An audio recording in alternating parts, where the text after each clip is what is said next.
नमस्कार, मैं हूं प्रवीण और आप देख रहे हैं न्यूज़ क्लिक का डेली राउंड अप शो। आइए नजर डालते हैं आज की मुख्य सुर्खियों पर।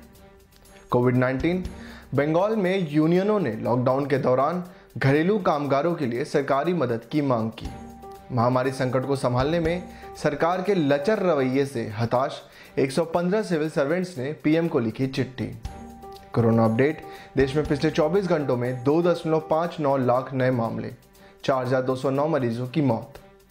और आखिर में युद्ध विराम की घोषणा के बाद गाजा में इजरायली हमले समाप्त, गाजा वासियों का जीत का दावा।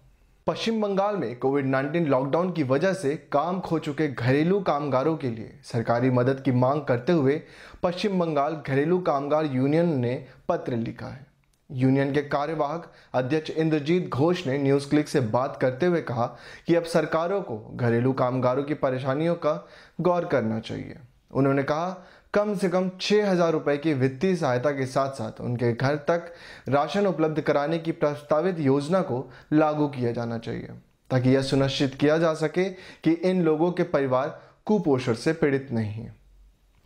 उन्होंने दावा किया कि 15 मई को हावड़ा में वर्तमान स्थिति में बेरोजगारी के कारण हुए पारिवारिक विवाद के चलते एक घरेलू नौकर की आत्महत्या से मौत हो गई। संघ ने 20 मई को राज्य सरकार को लिखे पत्र में मांग की कि सभी बेरोजगार घरेलू कामगारों को उनके परिवार के लिए राशन के साथ 6,000 रुपए की मासिक राशि प्रदान दी जानी चाहिए। पत्र में इस बात पर भी प्रकाश डाला गया है कि घरेलू कामगारों के काम की प्रकृति के लिए उन्हें कई घरों में जाना पड़ता है और कई मामलों में ऐसे लोगों के निकट संपर्क में आना जो संक्रमित हो सकते हैं। ऐसे में उनके टीकाकरण को प्राथमिकता दी जानी चाहिए। इसके अलावा यह तर्क दिया गया है कि चूंकि ये श्रमिक दैनिक आधार पर अपने काम के लिए कोलकाता जाते हैं, इसलिए उन्हें शहर में ही टीकाकरण के उपाय किए जा सकते हैं। 115 से ज़्यादा पूर्व सिविल सर्वेंट्स ने कोविड-19 की दूसरी लहर को संभालने में नाकाम सरकारी नीतियों पर गुस्सा जताते हुए प्रधानमंत्री नरेंद्र मोदी के नाम एक खुला पत्र लिखा। खत में व्यापक टीकाकरण के साथ साथ ग्रामीण और शहरी इलाकों में टेस्टिंग ट्रेसिंग बढ़ाने की भी मांग की गई है। प्रधानमंत्री नरेंद्र मोदी को लिखे खुले खत में कहा गया कि आपकी सरकार महत्वपूर्ण मुद्दों पर ध्यान देने के बजाय कोविड संकट के दौरान कुशल प्रबंधन के नैरेटिव को बरकरार रखने के लिए अधिक चिंतित है। यहाँ तक कि विभिन्न राज्यों में किए गए परीक्षण के प्रामाणिक आंकड़े, सकारात्मक मामलों की संख्या, अस्पताल में भर्ती व्यक्तियों की संख्या और मृत्यु दर के आंकड़े सार्वजनिक रूप से प्रसारित नहीं किए गए हैं। विभिन्न राज्यों में आवश्यक चिकित्सा सुविधाओं के पर्याप्त प्रावधान के साथ साथ महामारी के प्रसार को नियंत्रित करने के लिए विभिन्न राज्यों में उचित उपाय करने के लिए इसके गंभीर निहितार्थ हैं। केंद्रीय स्वास्थ्य मंत्रालय द्वारा आज शुक्रवार यानी 21 मई को जारी आंकड़ों के अनुसार देश में पिछले 24 घंटों में कोरोना के 2,59,551 नए मामले दर्ज किए गए हैं। इसके अलावा कोरोना से आज 4,209 मरीजों की मौत हुई है।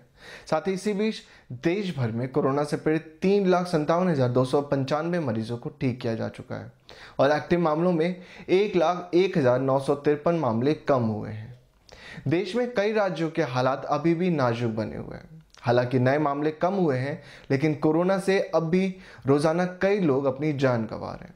महाराष्ट्र में नए मामले कम हुए हैं, लेकिन 24 घंटों में 984 लोगों ने अपनी जान गंवाई है।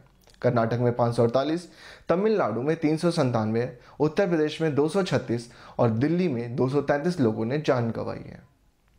देश में कोरोना के मामलों की संख्या बढ़कर 2,60,31,991 हो गई है, जिनमें से अब तक 2,91,331 लोग अपनी जान गंवा चुके हैं। देश में कोरोना से पीड़ित 87.24% यानी 2,27,12,735 मरीजों को ठीक किया जा चुका है। इसी के साथ देश में एक्टिव मामलों की संख्या घटकर 11.63% यानी 30,27,925 हो गई है। स्वास्थ्य मंत्रालय की ताज़ा जानकारी के अनुसार देश में कोरोना वैक्सीन की 19,18,79,503 डोज दी जा चुकी है, जिनमें से 14,82,754 वैक्सीन की डोज पिछले 24 घंटों में दी गई है। और आखिर में लाखों फिलिस्तीनियों को राहत देते हुए गाजा में शुक्रवार 21 मई को सुबह 2 बजे 11 दिनों तक चले इजरायली हमले को समाप्त करते हुए युद्ध विराम लागू हुआ। इजरायल और हमास इस्लामिक जिहाद दोनों के बीच हुए समझौते पर गुरुवार को मिस्र ने मध्यस्थता दिखाई।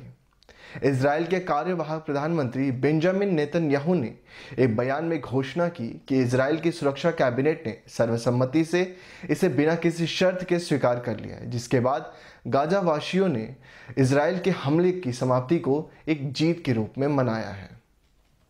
युद्ध विराम की घोषणा के बाद गाजा में हजारों फिलिस्तीनी जीत के संकेत और फिलिस्तीनी झंडा लहराते हुए सड़कों पर उतर आए। कई फिलिस्तीनी लोगों ने ट्विटर पर लिखा कि युद्ध विराम समझौते के लिए इजराइल का समझौता फिलिस्तीनियों की जीत और इजराइल की हार है। कब्जे वाले अन्य क्षेत्रों में भी कई विजय जुलूस निकाले गए। पूर्वी यरूशलेम में हजारों फिलिस्तीनी अल अक्सा परिसर में इकट्ठा हुए। आज के डेली राउंडअप में बस इतना ही। न्यूज़ क्लिक के यूट्यूब चैनल को सब्सक्राइब करें। साथ ही देश और दुनिया की अन्य खबरों के लिए हमारी हिंदी और इंग्लिश वेबसाइट भी ज़रूर देखें। फेसबुक, ट्विटर और इंस्टाग्राम पे हमें फॉलो करें। न्यूज़ क्लिक देखने के लिए शुक्रिया।